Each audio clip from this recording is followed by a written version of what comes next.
This is English 201, Week 1, Part 5.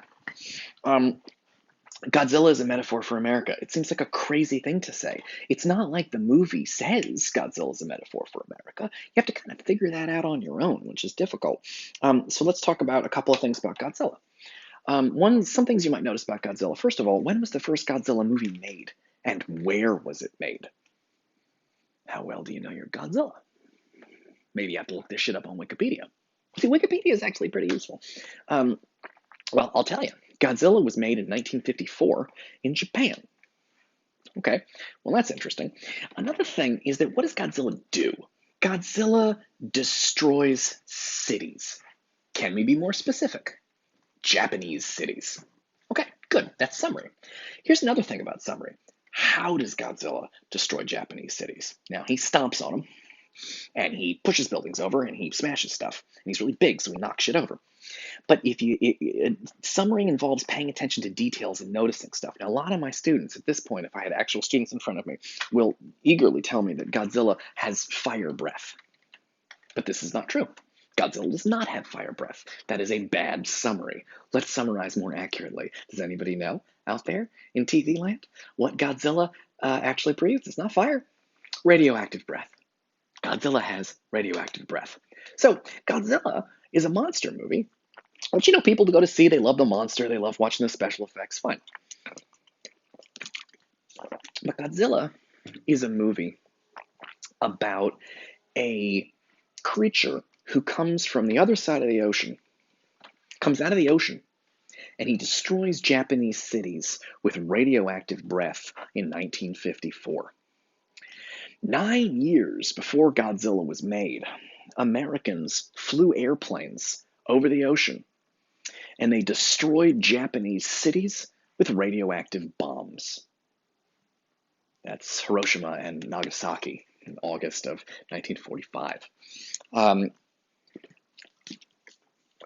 So Godzilla is a metaphor for America. What does Godzilla have in common with him? And you just have to notice that. You have to watch a Godzilla movie, and then you got to notice the metaphor. Godzilla comes from the outside of Japan, and he uses radioactivity to destroy Japanese cities right around the same time that America flew airplanes from the ocean and destroyed Japanese cities with radioactive bombs. Godzilla is a metaphor for America. Those of you anime fans, by the way, out there, please notice the sheer number of white-hot nuclear explosions in anime.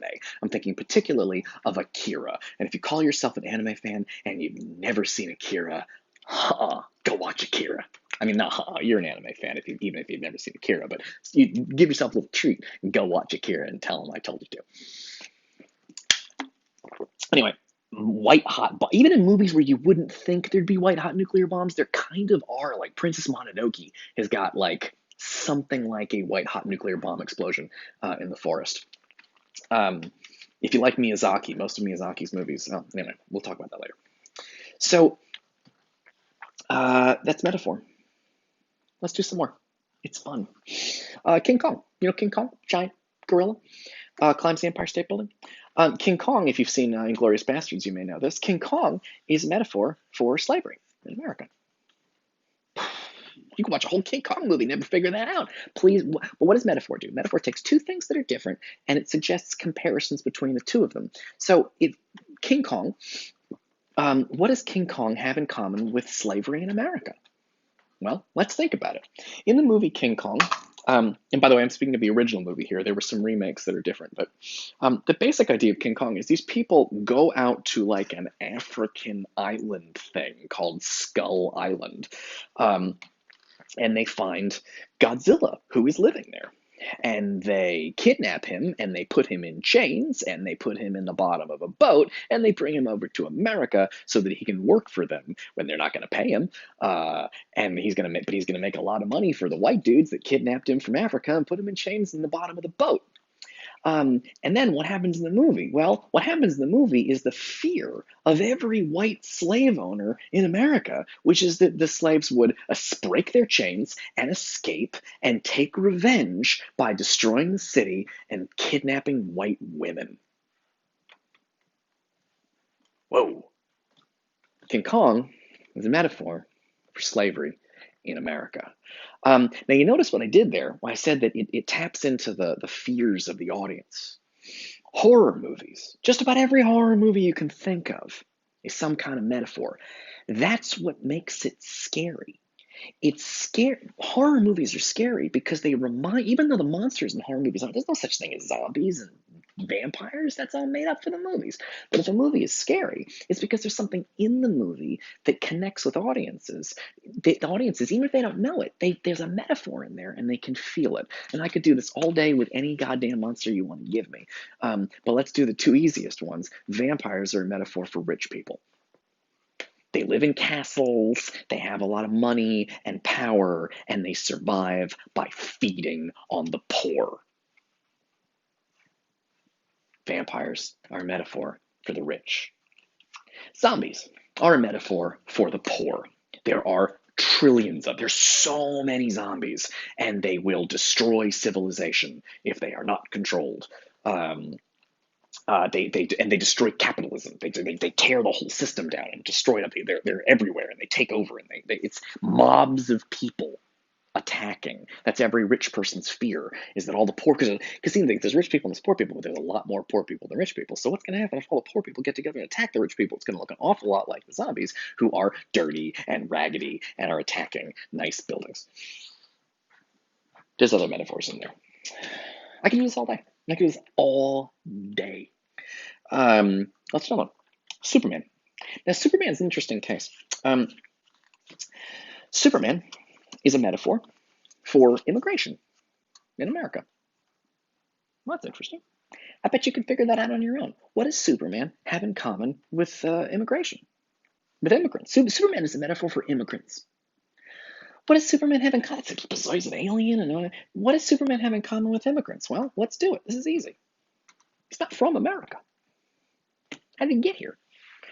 His parents wanted a better life for him. They came from a place that was Krypton as a planet. It was going to be destroyed, and they put him in a spaceship because they wanted him to have a better life somewhere else, in a better place.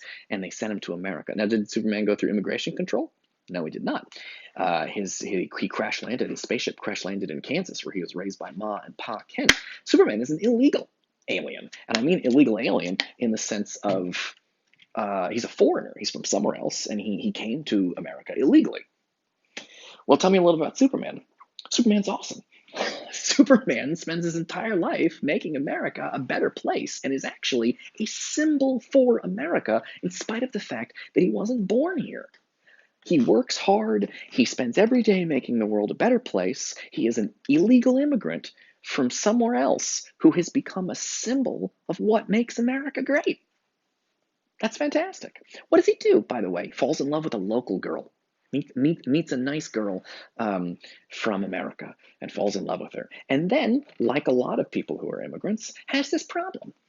He has two homes, right? That he has, he wears a suit and tie like Americans do because he's trying to fit into his new country. But his Superman clothes, that's from his culture, that's from his planet, that's from his world. So just like immigrants who have, they're trying to fit into the American way of life, but they also have their traditions and clothing and from their own home. Superman has his traditions and clothing from his own home, from planet Krypton. And he also has his day-to-day American life, and he has to kind of balance the two sides of himself, the Clark Kent side and the Superman side. They're both him. Yeah, cool. Okay, so Superman is the metaphor for immigration. Now with Superman, I think we can do something else. And this is a really important point about metaphor, which is that something can be a metaphor for more than one thing at the same time. Now sometimes you'll hear students will say, literature is like a poem is whatever you want it to mean. That's not true. Or literature, however you interpret it, that's correct. Nope, that's not right. But it is true that sometimes the same piece of literature can mean two completely different things, because Superman is also a metaphor for Jesus. Okay, I'll pick that up in the next video. I'm having a good time. I didn't think I would be. This is great. This is going great. I love it. Okay, I'll see you guys soon.